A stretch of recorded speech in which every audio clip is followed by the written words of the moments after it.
Hello viewer, welcome back to my YouTube channel. I hope आप सभी अच्छे होंगे, स्वस्थ होंगे।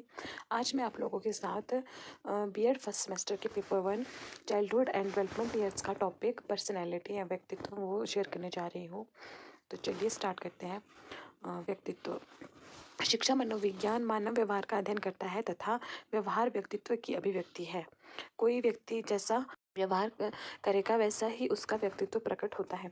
प्रत्येक समाज तथा स्कूल बच्चों के व्यक्तित्व के विकास में रुचि लेता है। स्कूल का मुख्य उद्देश्य भी बच्चों के व्यक्तित्व का विकास करना होता है। नेक्स्ट इसका वो मीनिंग देख लेते हैं। व्यक्तित्व शब्द अंग्रेजी भाषा के पर्सनालिटी शब्द का हिंदी अनुवाद है।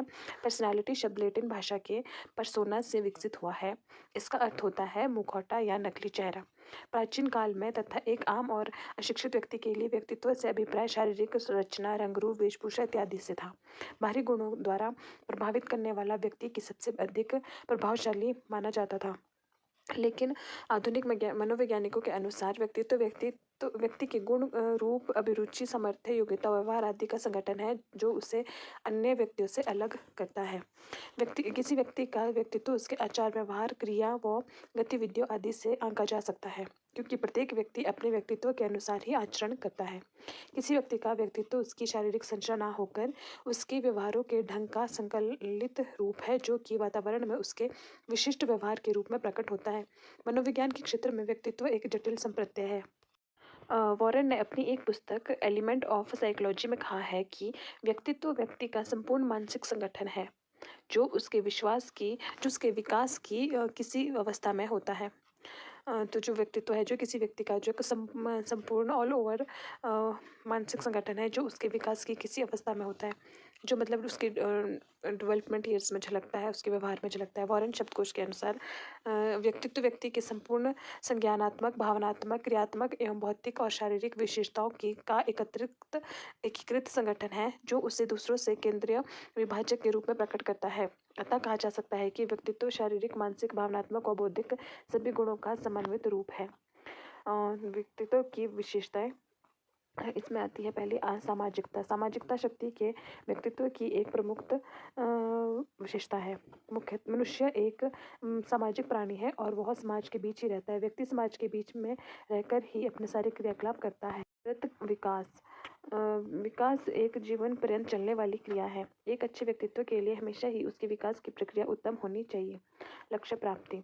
प्रत्येक व्यक्ति के जीवन में कोई ना कोई लक्ष्य जरूर होता है, जिसे ध्यान में रखकर व्यक्ति अपने लक्ष्य प्राप्ति के लिए हमेशा प्रयत्नशील होता है, क्योंकि व्यक्ति अपने लक्ष्य के अनुरूप ही कार्य करता है। इसीलिए व्यक्ति के व्यक्तित्व में उसके लक्ष्य का काफी प्रभाव पड़ता है। व्यक्तित्व परिवर्तनशील होता है। व्यक्तित्व काफी हद तक परिवर्तनशील होता है। जन्म से लेकर मृत्यु तक व्यक्ति के व्यक्तित्व संबंधी गुणों में परिवर्तन आते रहते हैं।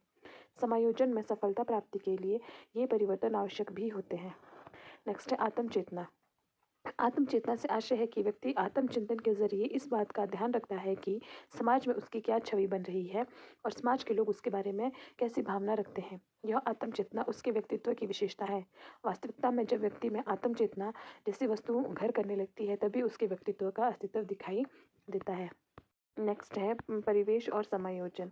व्यक्ति अपने आप को परिवेश के अनुरूप ढालने का प्रयास करता है, जिससे वह समाज के परिवेश के साथ समायोजन स्थापित कर सके। अच्छे व्यक्तित्व का अर्थ है वातावरण में समायोजन की शक्ति होना, चाहे वे आंतरिक हो या बाहरी। नेक्स्ट है शारीरिक और मानसिक क्रियाएं। स्वास्थ्य। एक अच्छे व्यक्तित्व के लिए यह आवश्यक है कि व्यक्ति का शारीरिक स्वास्थ्य और मानसिक स्वास्थ्य दोनों ही उत्तम हो। एक व्यक्ति का शारीरिक स्वास्थ्य तभी अच्छा होगा जब उसका शारीरिक स्वास्थ्य अच्छा होगा, जब उसका मानसिक स्वास्थ्य अच्छा होगा तभी उसका शारीरिक स्वास्थ्य भी अच्छा होगा, क्योंकि मनुष्य एक मनोदैहिक जीव है। नेक्स्ट है एकीकरण। व्यक्तित्व में ज्ञान, भावनाएं और क्रिया दोनों ही आपस में एकीकृत होते हैं। इन्हें एक दूसरे से जुदा नहीं किया जा सकता। नेक्स्ट है व्यक्तित्व के प्रकार। मनोवैज्ञानिकों ने मनोवैज्ञानिक लक्षणों के आधार पर व्यक्तित्व का वर्गीकरण किया है। व्यक्तित्व के प्रकार इस प्रकार है। एक है अंतर्मुखी, जिसको इंट्रोवर्ट बोला जाता है इंग्लिश में, बहिर्मुखी एक्सट्रोवर्ट और मध्यमुखी एम्बिवर्ट या उभयमुखी। अंतर्मुखी वो ऐसे लोग होते हैं जो व्यक्ति है जो चिंतनशील होते हैं, वो अपनी ओर केंद्रित रहता है। इस व्यक्तित्व के लक्षण स्वभाव, आदतें, अभिवृत्तियाँ आदि बाह्य रूप में प्रकट नहीं होते, इसलिए इनको अंतर्मुखी कहा जाता है। अंतर्मुखी व्यक्तित्व वाले लोग अपेक्षाकृत आत्म केंद्रित तथा असामाजिक होते हैं। ये जो है समाज में ज़्यादा घुलना मिलना पसंद नहीं करते। ये केवल अपने आंतरिक संसार में ही व्यस्त रहते हैं। इन लोगों में जिज्ञासा की प्रवृत्ति अत्यधिक प्रबल होती है।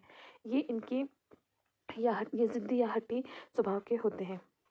ये लोग चिंतन और लेखन में अधिक रुचि लेते हैं। विशेषताएं, ऐसे व्यक्तियों का बाह्य जगत की वस्तु से कम लगाव होता है। ये एकाकी रहते हैं, मतलब अकेले रहना पसंद करते हैं, जो इंट्रोवर्ट होते हैं। और ये व्यवहार कुशल नहीं होते तथा हंसी मजाक व्यर्थ के चलो आदि में नहीं फंसते। फंसते क्या मतलब, वो झिझकते हैं ज़्यादा बात करने से, हंसी मजाक करने से, लोगों के साथ घुलने मिलने से। ये चिंताग्रस्त होते हैं तथा अपनी वस्तुओं व कष्टों के प्रति सजग रहते हैं। अच्छे लेखक होते हैं परंतु अच्छे वक्ता नहीं हो सकते। नेक्स्ट है बहिर्मुखी या एक्सट्रोवर्ट। ऐसी व्यक्तित्व वाले व्यक्ति की रुचि बाह्य जगत में ज़्यादा होती है। वे अपने विचारों और भावनाओं को स्पष्ट रूप से व्यक्त कर सकते हैं। वे संसार के भौतिक और सामाजिक लक्ष्य में रुचि लेते हैं और ये स्वभाव और सामाजिक कार्यों में भी रुचि लेते हैं। इनकी विशेषताएं हैं, इनमें कार्यकुशलता की मात्रा अंतर्मुखी से अधिक होती है। ये सबको प्रसन्न करने वाले होते हैं तथा प्रशंसकों से घिरे रहने की कामना करते हैं। ये विचार प्रधान तथा व्यवहार कुशल होते हैं तथा निर्णय भी भावों से के अनुरूप ही लेते हैं। वातावरण के साथ आसानी से समायोजन बना लेते हैं। बाह्य क्रियाओं की ओर संवेदनशील होते हैं। स्वयं की पीड़ा परिस्थिति की चिंता नहीं करते और चिंता मुक्त रहते हैं। नेक्स्ट है मध्यमुखी या एम्बिवर्ट। कुछ ऐसे भी व्यक्ति होते हैं जो दोनों का सम्मिश्रण होते हैं, उन्हें उभयमुखी या मध्यमुखी कहा जाता है। ऐसे व्यक्तियों में कुछ गुण अंतर्मुखी वाले होते हैं तथा कुछ बहिर्मुखी वालों के होते हैं। प्रत्येक व्यक्ति इन दोनों का मिश्रण होता है। तो ये था पर्सनैलिटी, और पर्सनैलिटी के आधार पर लोगों के कितने प्रकार हो सकते हैं। I hope you like the video. Thanks for watching. Thank you so much.